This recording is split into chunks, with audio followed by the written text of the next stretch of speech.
the doorman where we stayed.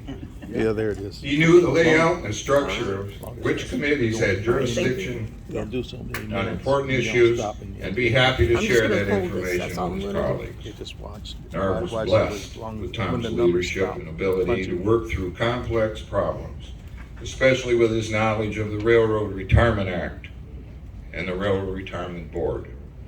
Tom comes from good stock with a strong backbone and a strong faith that he claims saved his life through a major and recent illness. It's happy time, man. It's happy time. His regret is he couldn't travel due to the pandemic and be here to accept the praise and the presentation. But when you get home, you tell your members that President Tom Dwyer is of strong mind and strong body. And we'll still entertain some NARV meetings in the not too distant future.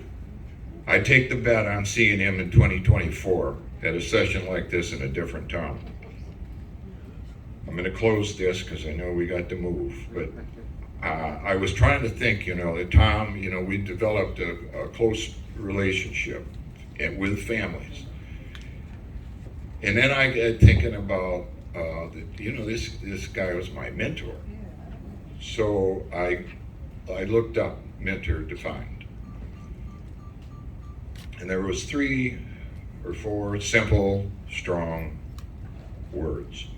1, champion. Check. 2, confidant. Check. And 3, anchor. Double check. Raise your glasses and toast to Tom Dwyer and a long, happy retirement. God bless. And now we got some local boys from Minnesota.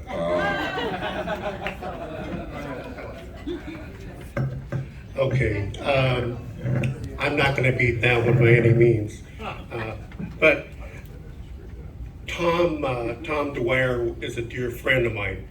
And I met Tom probably in about the mid-70s. He was totally involved in almost everything across the state of Minnesota. And so he got me involved in such things as informational picketing. Started out with the NFL strike way back when. There were a lot of hearings at the state capitol in Minnesota that he got us all involved in, and many, many other things. Tom was really involved. We got involved in agency closures, and he got me involved in agency closures.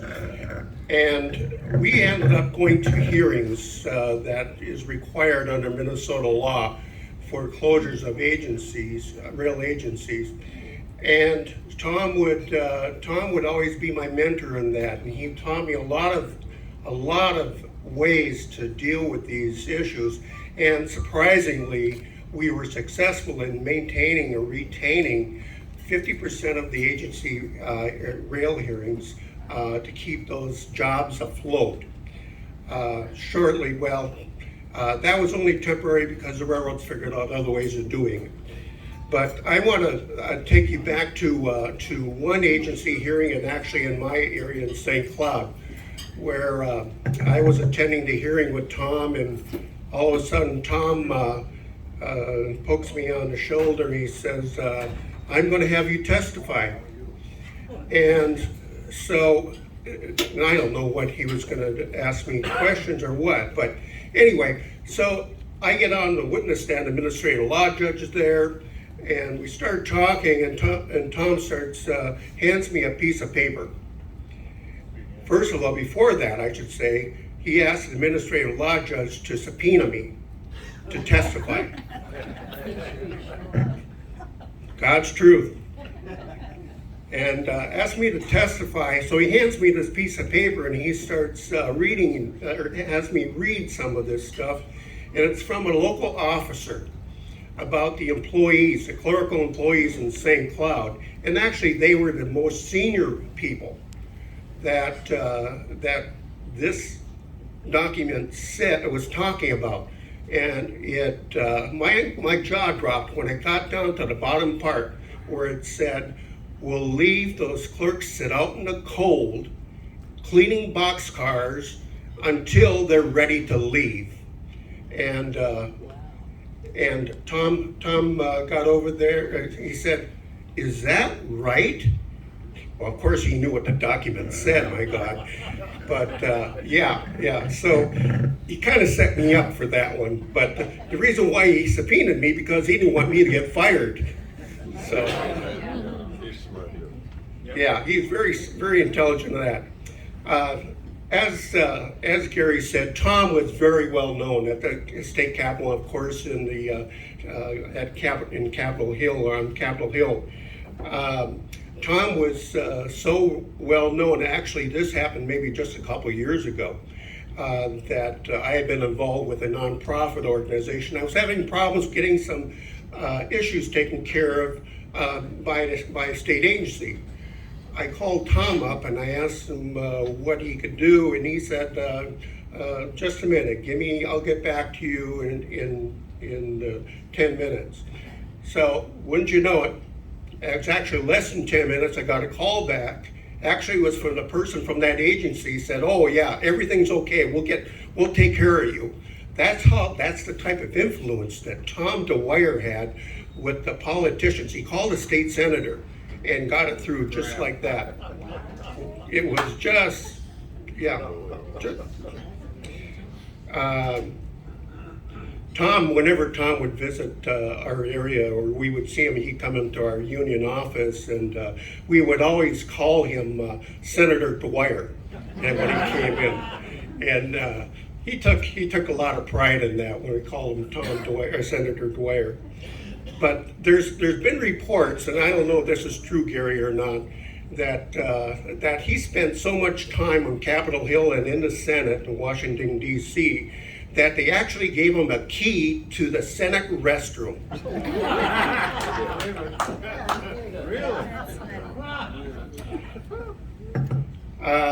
I'm going to miss Tom Dwyer as president of NARV, but I will always remember him.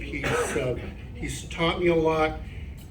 He's given every one of us something to look forward to, and I do wish him a long and healthy life. Thank you.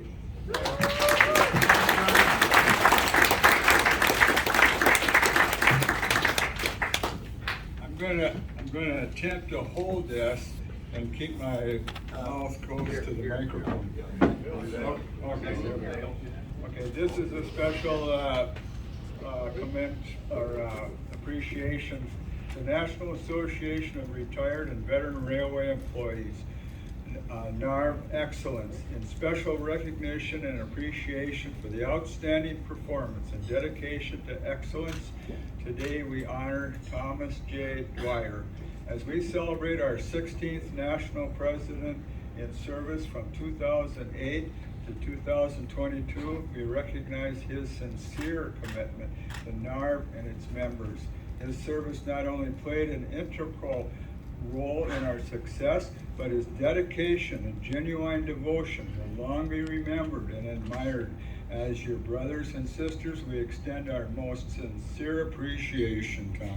Amen. I got a few notes of my own here. Tom was a ranger. Anybody know he was a ranger? He wasn't a Texas Ranger. He wasn't a Forest Ranger. He was an Iron Ranger. He grew up in Hibbing, Minnesota. I graduated from high school in '65 in Wilmer, and I couldn't get on the railroad, so I went up to the Iron Range, and I was a route salesman for Coca-Cola. I used to deliver pop Coca-Cola to the Hibbing High School. Hibbing, Minnesota had one of the finest high schools ever because of the iron ore taxes and so on and so forth. Tom wasn't the only he wasn't the only hero to come out of Hibbing High School. There's a couple other people that you'll probably recognize. One of which is, got my notes here, Kevin McHale. Played for the Boston Celtics. And, the University of Minnesota, and then the Boston Celtics. And then there was another gentleman that sometimes was referred to as Bob Zimmerman, but it's Bob Dylan. They went to the same high school. And so it was, those are the three heroes that came out off of Hibbing High School. Kevin McHale, Bob Dylan, Tom Dwyer. And one of the Tom got out of high school, and I don't know if he immediately came to the Twin Cities, but he hired out in the Great Northern Railroad, the same railroad that I hired out. He hired out on April 4th, 1962 in Minneapolis as a switchman. Well, being a switchman on the railroad could be a very dangerous occupation. And if I got this correct, as I recall his sharing this with me, after a few years of being a switchman, he decided, I think he